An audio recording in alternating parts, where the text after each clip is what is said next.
to the Mamas Con Ganas podcast. I'm interviewing Claudia de Llano, author of the Seven Destinies of Love, a step-by-step journey to awakening the heart, and also licensed family and marriage therapist. Thank you so much, Claudia, for being on the podcast today.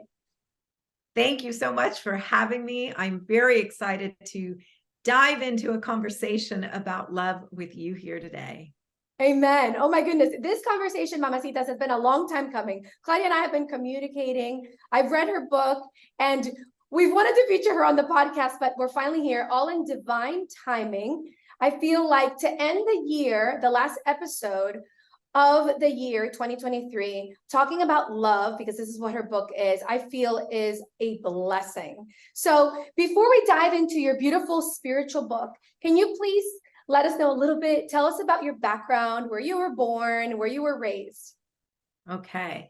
Well, I was born in Los Angeles, California, but was back and forth between Los Angeles and Argentina, where my family is from originally, and emigrated to the US. So Spanish was definitely my first language.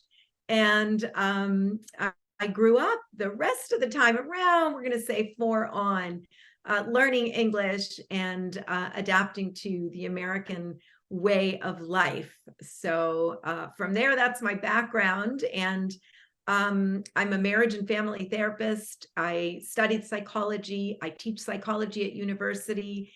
And I've lived around the world studying healing modalities. And those healing modalities have led me to write a few books. Some are forthcoming, just trying to create a bigger and larger dialogue about the things that I think bring us more harmony, more peace, and more healing in this world, in our lives. Amazing. And Claudia has a very interesting story because she's very international. You lived outside the US now. You just came back to to live in the United States right now, recently, but you were living in Asia. When we first were talking, you were living in Asia. Tell them briefly about how many countries you lived and where you sort of hopped around, because I find it very interesting. Yeah.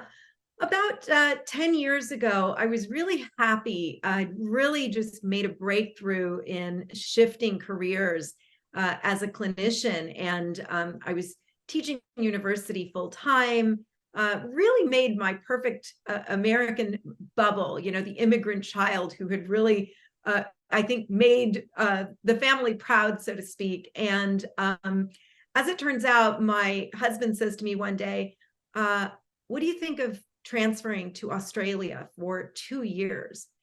And my gut reaction was, yes, let's do it. And then I sort of went into that panic of, I don't want to blow things up. But I do believe that the universe really offers us amazing doorways to grow. And off I went, lived in Australia for 3 years, a little bit more than Hong Kong for 2, Beijing for 2, and Singapore for 3.5. We just returned less than 6 months ago, and are happy to be back home near our friends and families in the US. That's beautiful. Having grown up and I was telling you that I grew up also sort of traveling every couple of years and moving back and forth internationally, we get a very interesting perspective of life. What was your biggest, I guess, gift that was given to you by this experience? Or has there been something that you've pinpointed as, wow, this is something that I didn't know before I had this international experience, and this I know, or, oh, I wish I could share what this has been with other people, or what it feels like to live with so many different cultures? Is there a takeaway or something that you can tell us? Sure. I think my biggest takeaway, my biggest gift, I should say, is the people. Bottom line, it's the amazing people that I met in every walk of every country, some close friends, some that you meet very briefly, just so many wonderful hearts that open their lives up to the fact that you're away out of your comfort zone and somehow still in the day. So I would say that was the biggest gift, but the biggest takeaway for me was that growing up in the US educationally, I was offered a socio-political view of our country and diversity and inclusion and equity and these things that we're talking about, which are very, very important to our culture. and I taught those subjects. It was something I was very passionate about, especially being bicultural. But stepping into these other countries and then actually becoming the immigrant and being the immigrant that my parents were when they moved to the US, I had a very different perspective than the one I learned in the psychology books or even taught in the courses, firsthand experience. And what I learned was that people are not their political systems. People are people everywhere you go in the world. And they are loving. They can be extremely inclusive. They are diverse. But within the diversity, there is a humanity, a commonality that makes us all part of one world. And that's just what we call Earth, if that were a country. So people are people everywhere you go. And I see myself and I see the world more holistically than I did before I left. That's beautiful. Now, so I can imagine, or maybe I'm assuming that your experiences were exactly what led you to write the Seven Destinies of Love, because you say that the message that you're actually saying is that at the very essence of who we are, basically that the only thing that exists is love. And that's the message that I'm hearing from the experience that you had living abroad and meeting many different types of people. Well, love is my language. So it's definitely the word that I use in terms of that essence that really not only defines who we are, but connects who we are as people, as living beings. But the inspiration really came through my therapeutic work. A client once asked me, how many types of love are there, Claudia? And I remember very on the spot saying, 1, 2, 3. Oh yes, 7. And it was something very instinctual. It's not something that we study in psychology books. It's very limited. There was a man, Eric Fromm, we're talking, I think, mid 1950s, somewhere around there. We don't have a lot of females that have written in the field of psychology about how we can develop as human beings. We're given one model of love, and that is how we love our partners. So we love romance, right? We see it in our movies. We see it in our books. We love family drama. We see it in our dramas. We see it in our plays. But I started to see love through my travels. You're absolutely right. As a much bigger entity. I started to actually seeing it as a living, breathing force of life that connected us all across the board. So that did lead onto this next level of connection. And I started experiencing through meeting very, very many different people and studying many different modalities, sometimes coincidentally, it wasn't always planned. And yes, the stages of love from the time we are born until the time we die, we're born. Now, tell us a little bit about your spiritual awakening, because you tell in the book that you were sort of given the freedom in your upbringing to choose what you wanted to believe, that you weren't forced to believe a specific doctrine or not. So if you grew up not being told this is what you should believe, where did you what was the moment where you stepped into I guess a spiritual space and said, wow, there's something more to life than just meets the eye? It's interesting, my father, I would ask him, what are we? What am I? I really wanted to understand religiously where my connection was, because all of my friends had that growing up. And I found it confusing to not really be able to know which camp I belonged to. But his mother had passed on to him. So my father was born in 1938. So I'm not exactly sure how many years before that his mother was born. So you can imagine that she was a very modernized woman. She said, those beliefs belong to you. And when you are of agency, so as an adult, that's something very private that belongs to you that you get to discover. And he passed that teaching on to me. So I was able to do very many different things. I worked in a Jewish temple in my teens. I went to my cousin's Catholic summer camp. at 14, I did have a very intense experience. A friend of mine, her father, I think, was a Taoist minister, and we went to Buddhist summer camp. And that was my very first time. I believe I was 14 years old, just experiencing sitting in front of someone, having an exchange of meditational energy. And it sparked something within me that reminded me of birth, of just, that's what I must have felt like when I was born, just this intense, immense sense of connection. And that went dormant. I went on through my teens, and somewhere around my early 20s, I started to read a lot of the models from the 1960s, Carlos Castaneda, Ram Dass, just many different, Scott Peck, many different authors who wrote about spirituality. But the interesting thing is I couldn't understand any of them. I would read them, but I couldn't understand. I intellectually wasn't there, emotionally, spiritually wasn't there, but I trusted there was something I was feeling through their words, even if it wasn't making sense to me.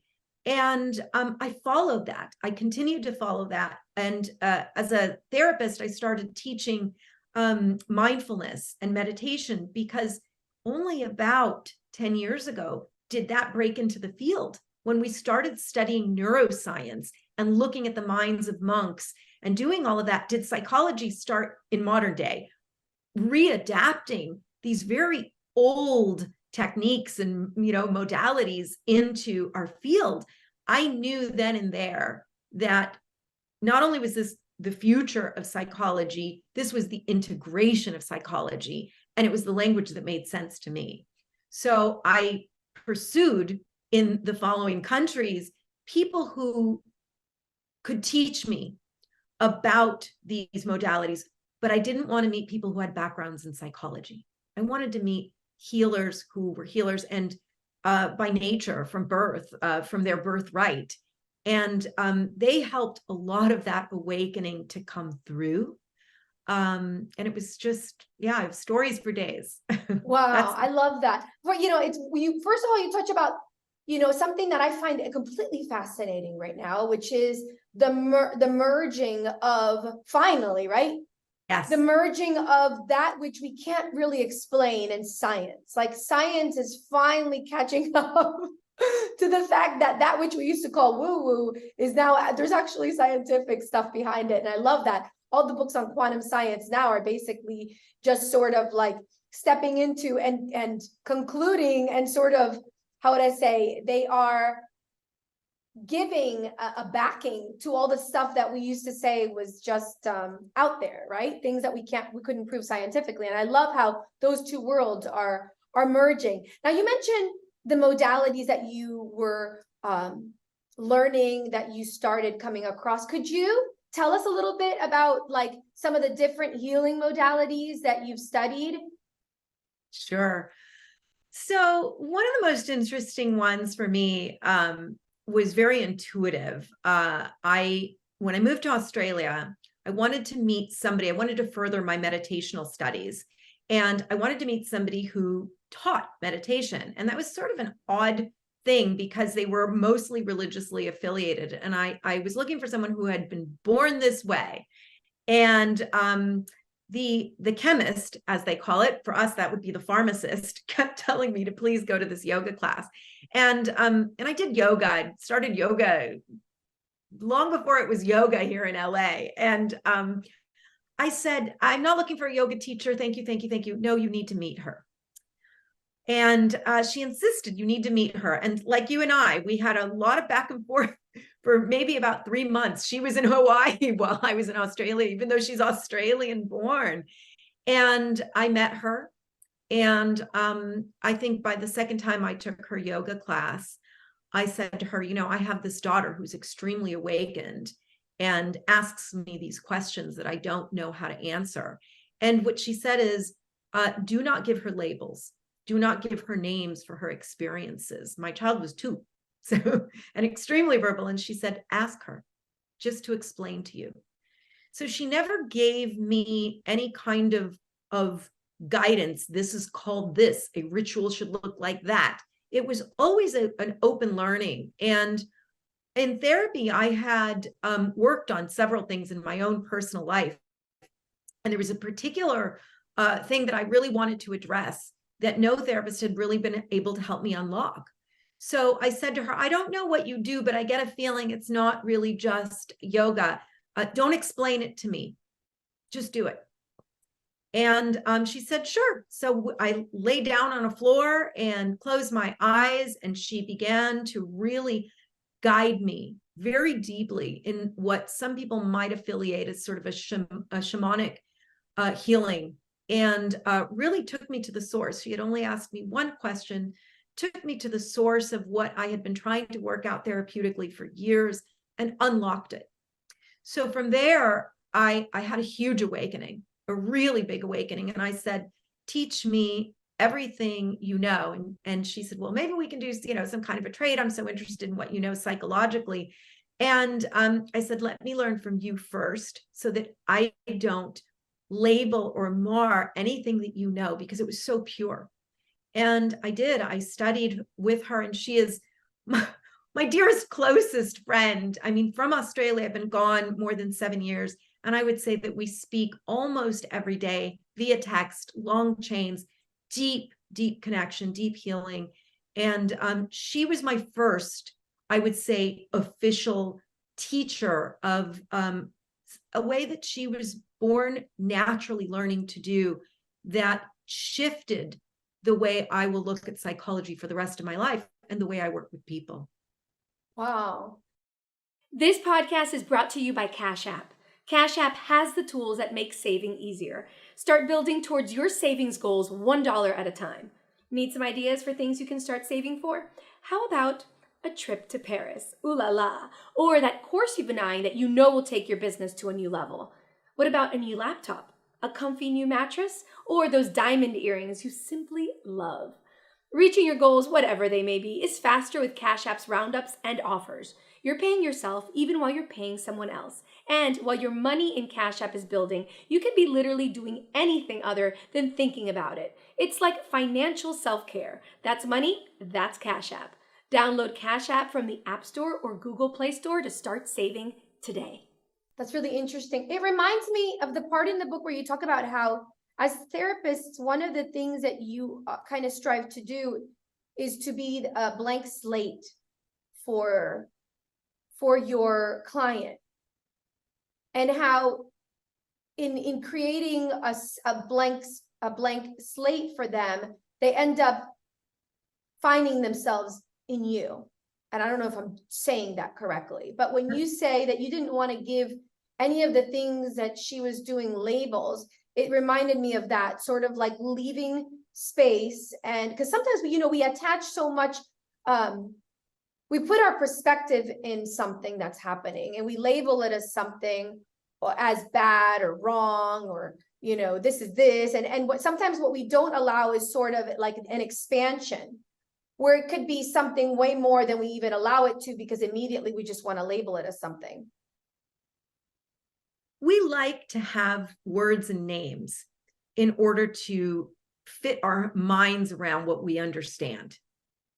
And it's really uncomfortable for most people to remove the fact that you can't name it, the fact that you can't know it, the fact that you can't define it. That is the angst of our human nature. We fight death. We don't even like saying the word. We think if we say a word, we will invoke it, and we're afraid. Instead, when we release language, the only thing we have left is our heart. It's our feeling. And that's a language that feels, that isn't necessarily connected to our verbal way of conceiving the world. So the more we polish letting go of that, our slate it becomes cleaner and cleaner and cleaner. We let go of the intellect, ego, and knowing. And intellect matters in this world. Our ego matters in this world. It helps us function. But there's also a place in our lives and our development where we can dissolve it and simply step into existence. And that's where our real deep compassion and connection to each other exists. It's where we are all equal. Yes. And I loved how you say that. Yeah, it's sort of like what we're very uncomfortable with as humans is not being able to pinpoint and sort of label something.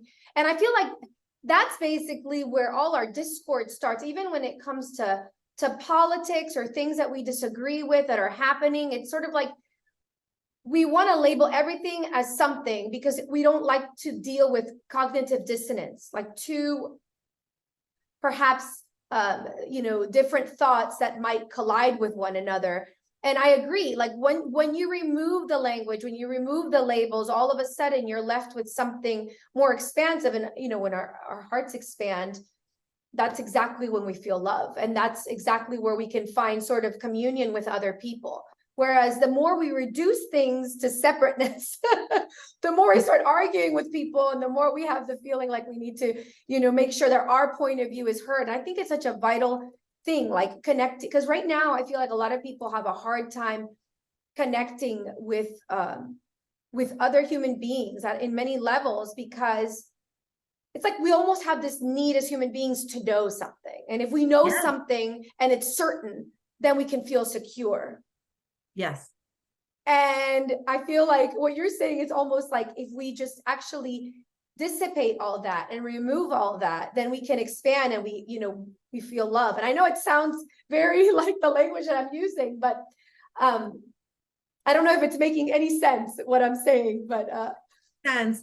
Look, it's making I came home to a very divided country, and instead of seeing the division, what I experience is I can sit with anybody on any side of whatever that political fence looks like, and I can tune into their experience, why they feel the way they do so passionately, and why knowing what they know that forms their opinion gives them a sense of security in their lives.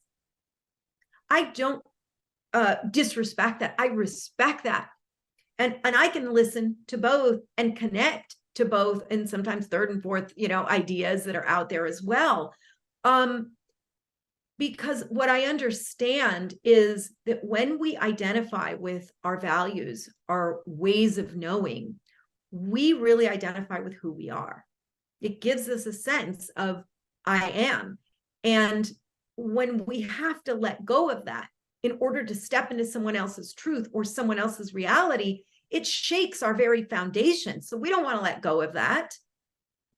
It shakes that security that tells us, I know that everything I've lived equals where I am today.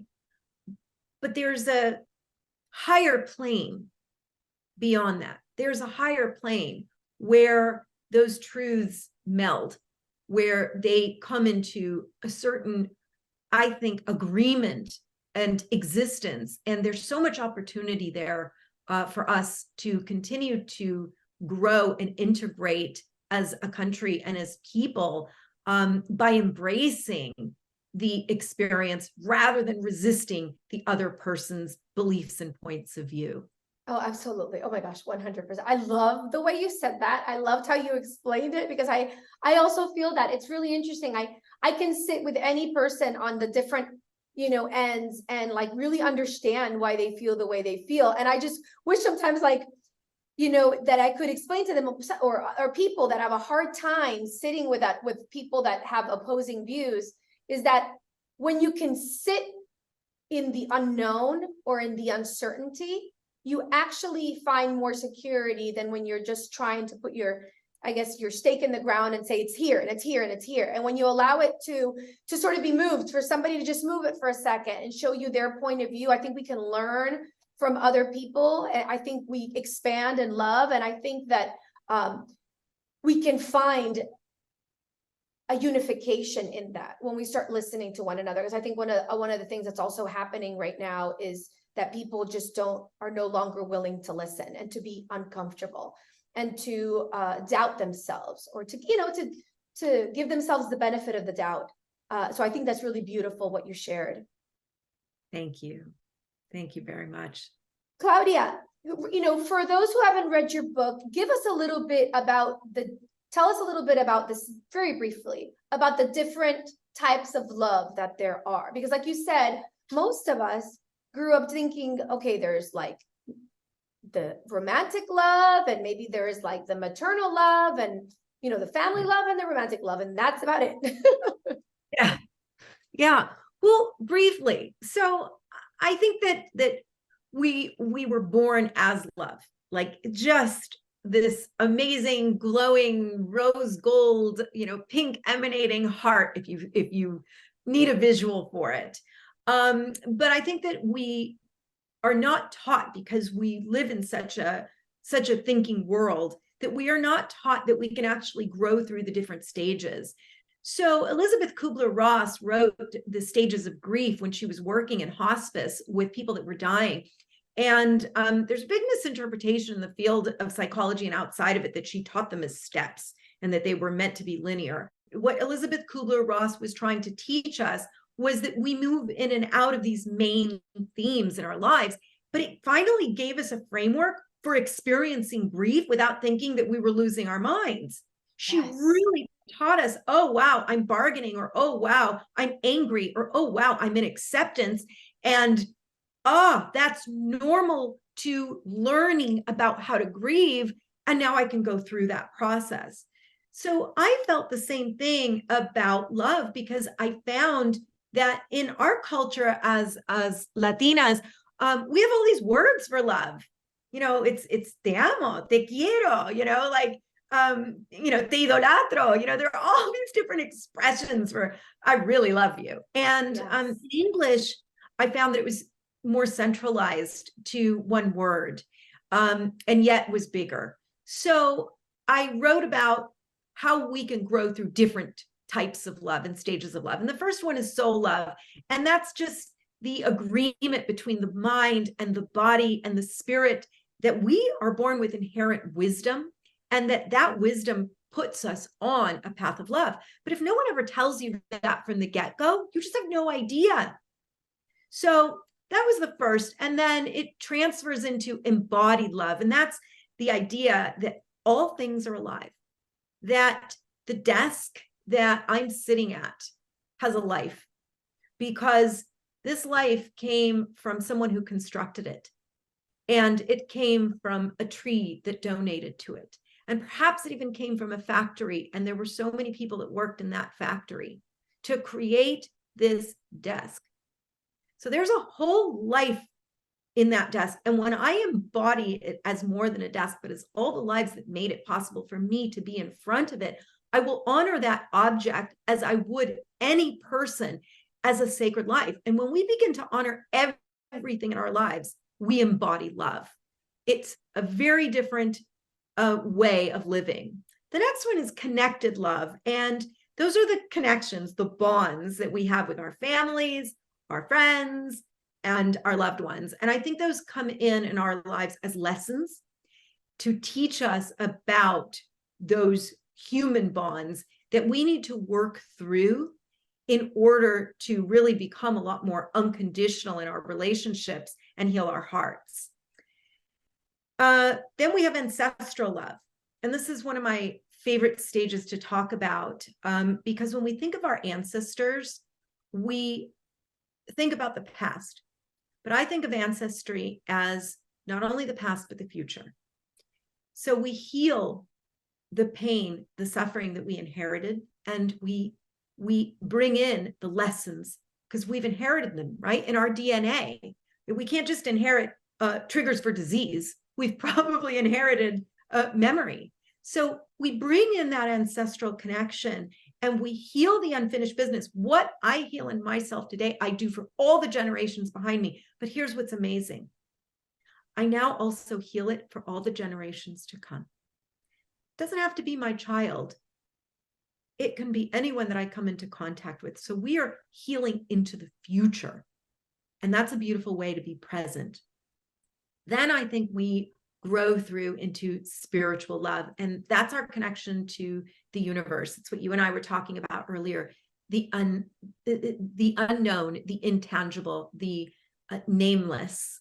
And it's this idea that there is a life force beyond us.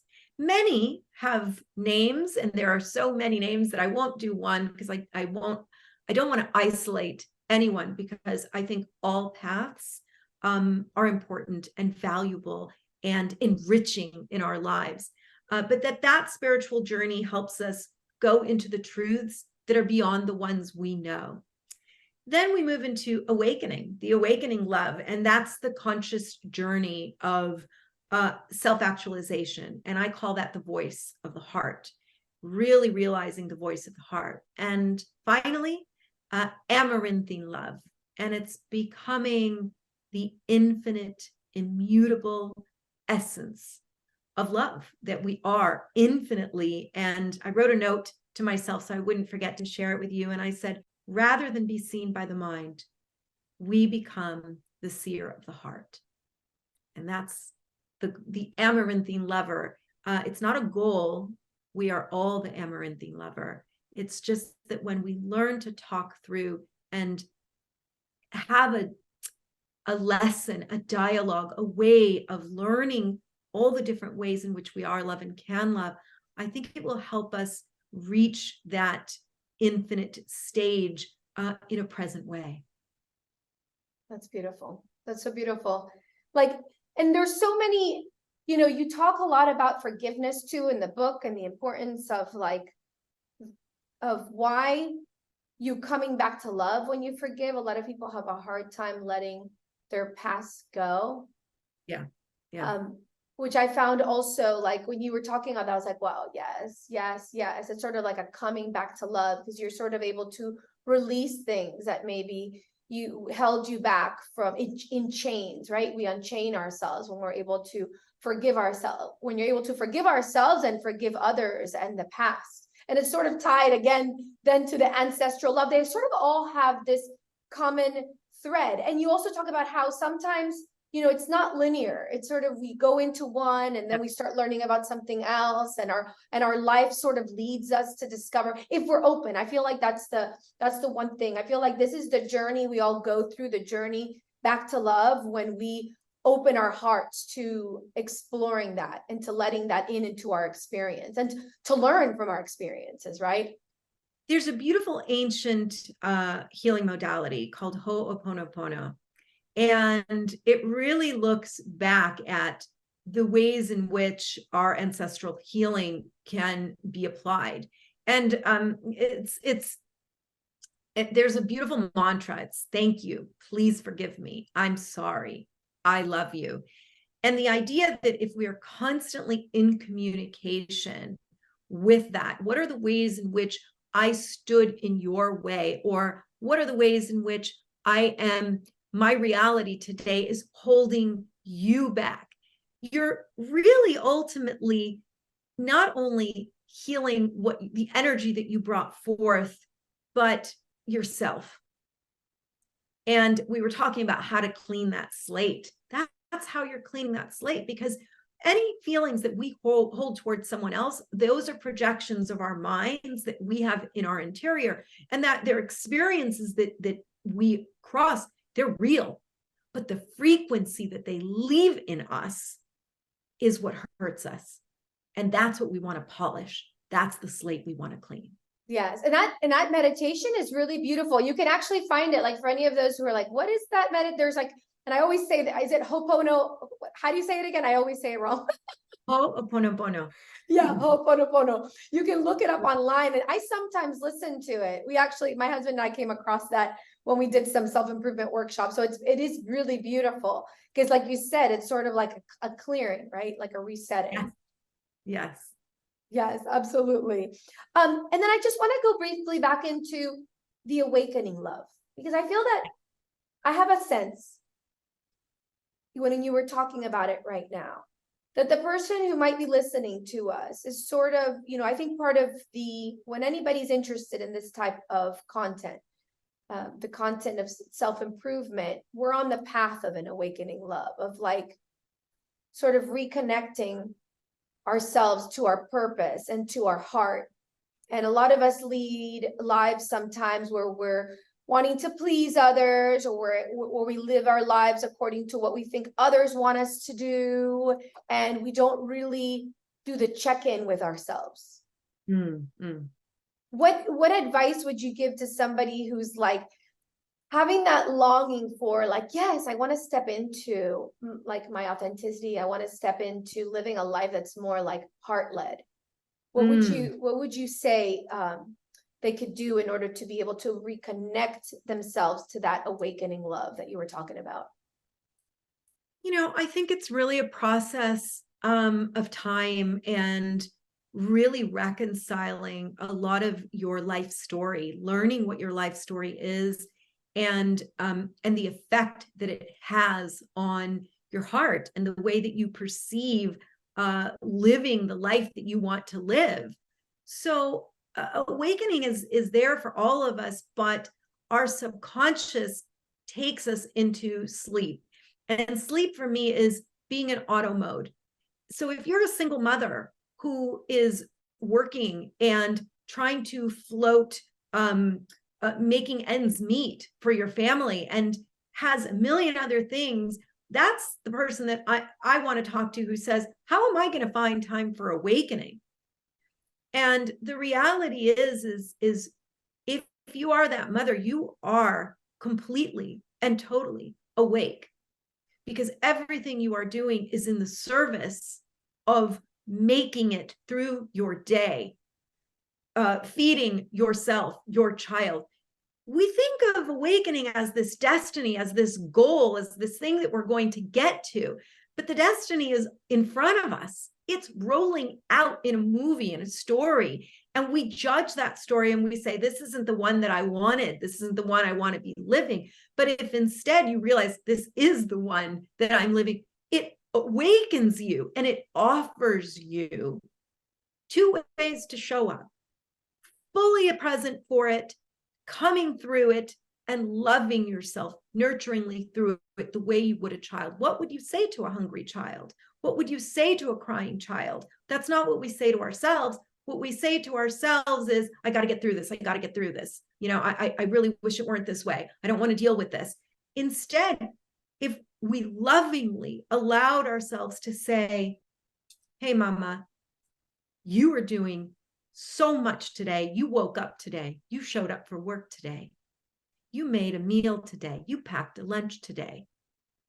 That's the person that I want to say, look how awake you are. There is no bigger love than that. And talk to her. And then when you talk to her, you can say to her, you know what? I did a pretty good job today. I did the best I could. Not perfect, not great, good enough. And I'm going to love you for good enough. That's the awakening. I love that. I love that, because I think, like you said, a lot of people feel like it's something outside of themselves, or they live a life where, like, this is not where, this is not what I wanted, or this is not, and because you mentioned something in the beginning, how you were learning your spiritual lessons through the therapy. And I find it very interesting, because I find that we're all getting our spiritual messages through exactly what we're doing.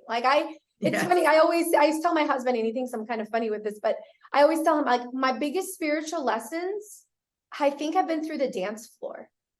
Oh, like yes. when I'm learning how to dance, I get messages, like, even just like, breathe. I'm reminded to breathe, which is interesting, right? Because everything comes down back to the breath. And when you learn meditation, you start learning how to breathe. And it's interesting that when I go into dance class and I get nervous and I panic about how do you say, a choreography, the first thing I do is stop breathing.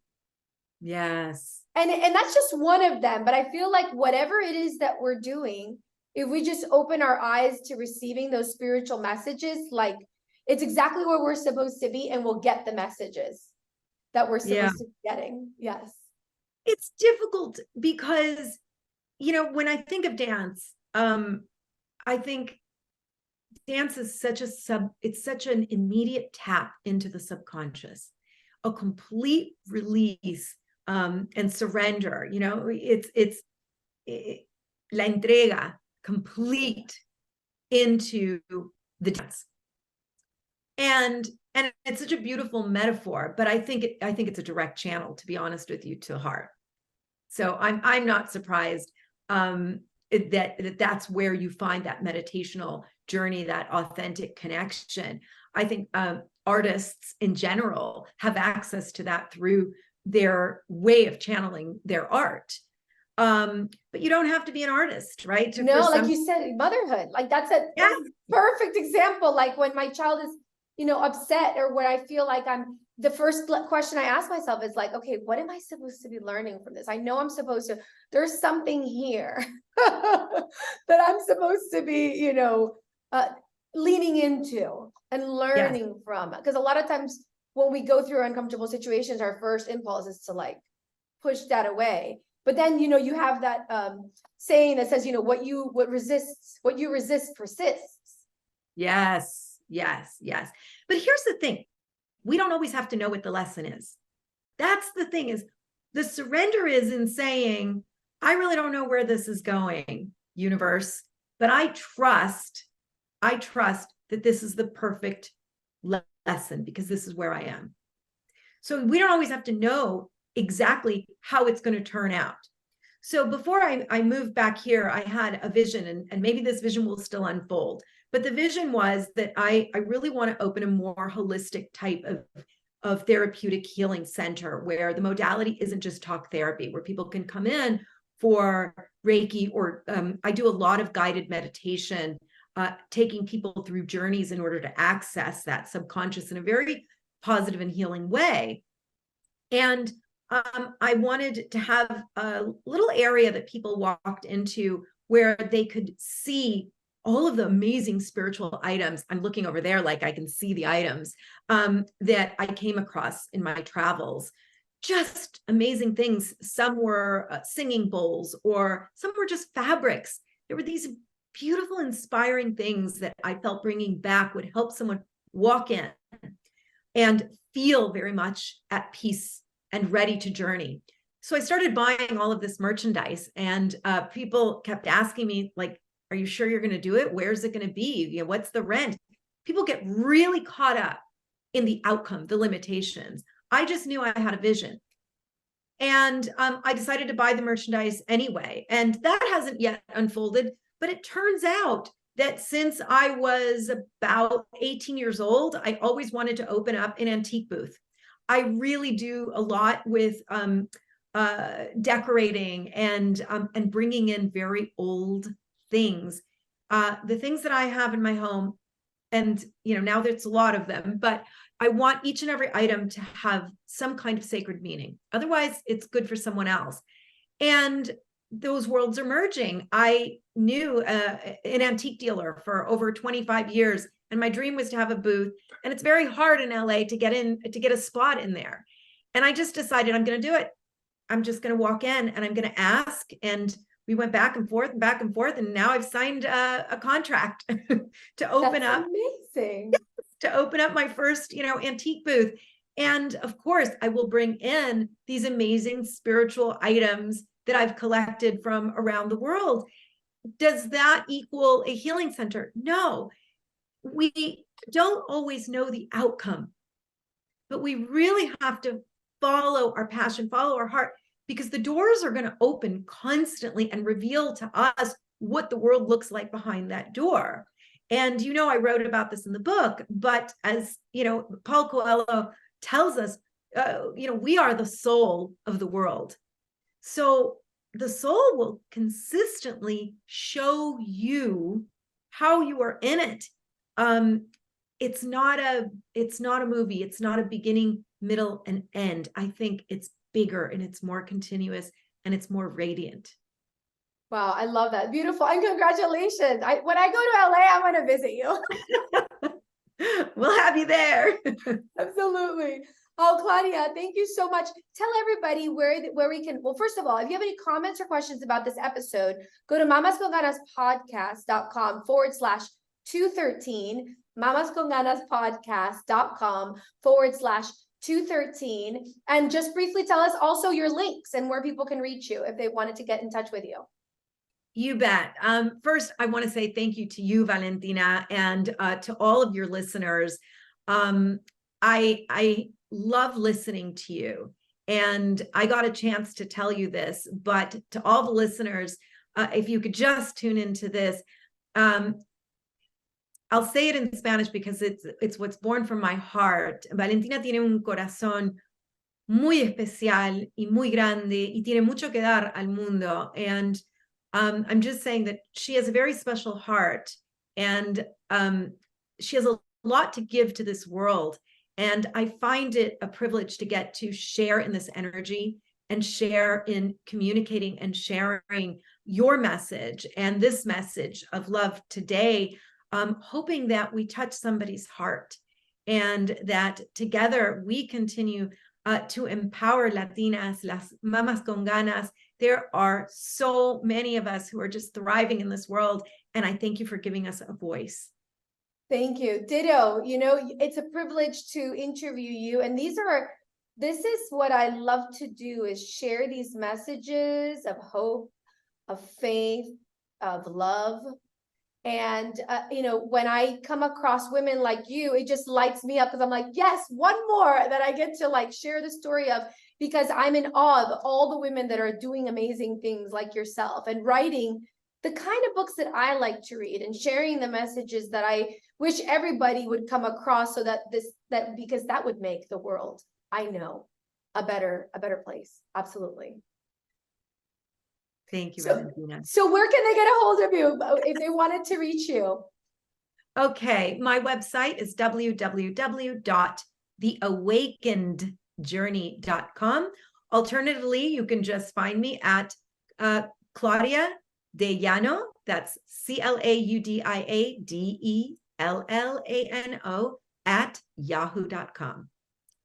Wonderful. And Mamacita, before we let you go, you know, Claudia is the last guest of this 2023 year, and I wanted to personally tell all my listeners thank you for being a part of this community. I wish you a very happy holidays and a happy new year. I hope that your next year is filled with love, abundance, and all the good things that you desire, and that we can keep on, let's say, being united as women. Because I really do feel, I know that I've said this before on the podcast, but I had heard that the Dalai Lama said that the salvation of the world is like lying is relying on the Western woman. And I think that's true. I think women, when we rise up and we work together, we can make this world a better place. And I know that there's a lot of places in the world that are suffering right now, where I'm sending a lot of prayer and light to constantly. And I believe it's our responsibility to really, like, you know, give a better future for our children. I don't know if you wanted to add something there for the new year, Claudia. Yes, Feliz Año Nuevo, Happy New Year. My wishes for you in your personal lives are that you truly open and become the seer of your own heart. Emit that energy inward. Heal every pain, every sorrow, every story that is within you, and share that love to all those out there. We send a special wish for all the countries, for all the people needing peace, needing food, needing shelter, and needing healing. An enormous message of amor, of love, and blessings. Thank you for a wonderful, wonderful interview, and wishes for a happy 2024. Happy 2024, mamacita. Las quiero mucho. ¡Mua! Besitos. Hey, it's Valentina Azara. I hope you enjoyed this podcast episode. Thank you so much for liking, sharing, and subscribing to our motivational channel. If you have any questions or comments, visit our website at mamasconganaspodcast.com or follow me on social media at Mamas Con Ganas. And remember, don't be a mama con drama. Let's be mamas con ganas.